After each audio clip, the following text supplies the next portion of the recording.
ఇది ఒక చిట్టి కథ. కథ పేరు నిరర్ధకమైన అభిమానం.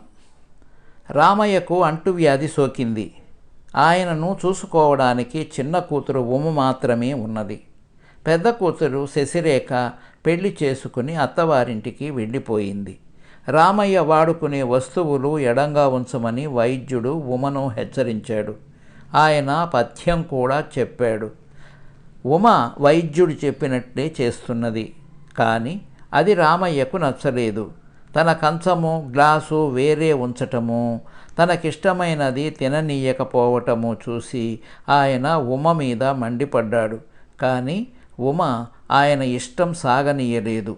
అందుకని ఆయన శశిరేఖకు కబురు పంపాడు.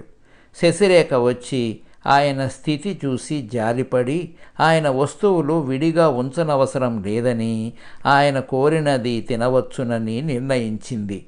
ఉమ అభిప్రాయం చెల్లలేదు. రామయ్య పరమానందం చెందాడు. ఉమను శశిరేఖ అత్తవారింటికి పంపారు. అయితే శశిరేఖ వచ్చినది మొదలు రామయ్య ఆరోగ్యం కోరుకుంటున్నది కాస్త తిరిగి క్షీణించసాగింది. వైద్యుడు కంగారుపడి రామయ్య అపథ్యం చేస్తున్నట్లు శంకించాడు. లేదని శశిరేఖ అబద్ధమాడింది. అంతలోనే శశిరేఖకు కూడా ఆ అంటువ్యాధి సోకింది.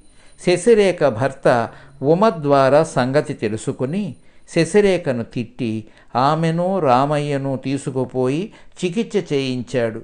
ఉమ అనుసరించిన పద్ధతిలోనే ఇద్దరూ కోలుకున్నారు. ఇది ఒక చిట్టి కథ. కథ పేరు సగం ధర్మప్రభువు. ఒకనాడు జయసింహుడనే రాజు దర్బారులోకి ఒక పేదవాడు వచ్చి తన దీనస్థితి చెప్పుకుని బ్రతుకు తెరువు చూపమని ప్రాధేయపడ్డాడు. రాజు అతనికి కొంత బంజరు భూమి ఇప్పించాడు.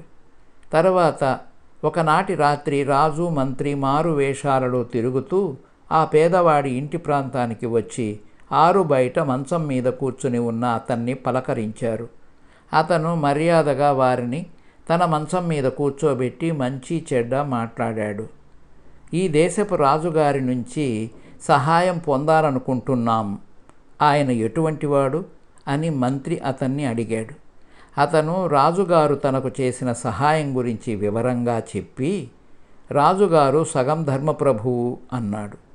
నీకు బ్రతుకు తెరువు చూపించిన రాజును సగం ధర్మప్రభువు అన్నావేం అని మంత్రి అతన్ని అడిగాడు. అయ్యా, నేను సాహసించి రాజుగారి దర్బారుకు పోయి నా గోడు చెప్పుకొని ఆయనకు నా కష్టం అర్థమయ్యేటట్టు చేసుకోగలిగాను గనుక గదా ఆయన నాకు పొలం ఇచ్చాడు. నాలాంటి కటిక దరిద్రుడు దేశంలో ఎందరు లేరు. వారందరికీ రాజుగారి ఎదుట పడే ధైర్యం ఉంటుందా? తమ కష్టాలు చెప్పుకునే శక్తి ఉంటుందా? రాజుగారు పూర్తి ధర్మప్రభువైతే వారి కష్టాలు తానే తెలుసుకుని సాగు లేకుండా పడి ఉన్న భూములను దానం చేయవచ్చు గదా అన్నాడు ఆ మనిషి. వారం తిరిగేలోగా రాజుగారు అనేక వేల మంది కటిక దరిద్రులకు భూదానం చేశాడు. మరొక మంచి కథతో మళ్ళీ కలుద్దాం. నమస్తే.